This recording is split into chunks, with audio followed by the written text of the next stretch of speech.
Esse é o controle da cama, é um controle ACO supervisor. Ele é iconográfico.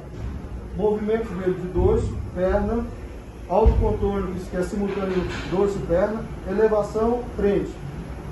E tem o trade também automático que vai fazer na cama. Para movimentar o dorso, a própria tecla vai mostrar o dorso ou a perna separado, os dois juntos.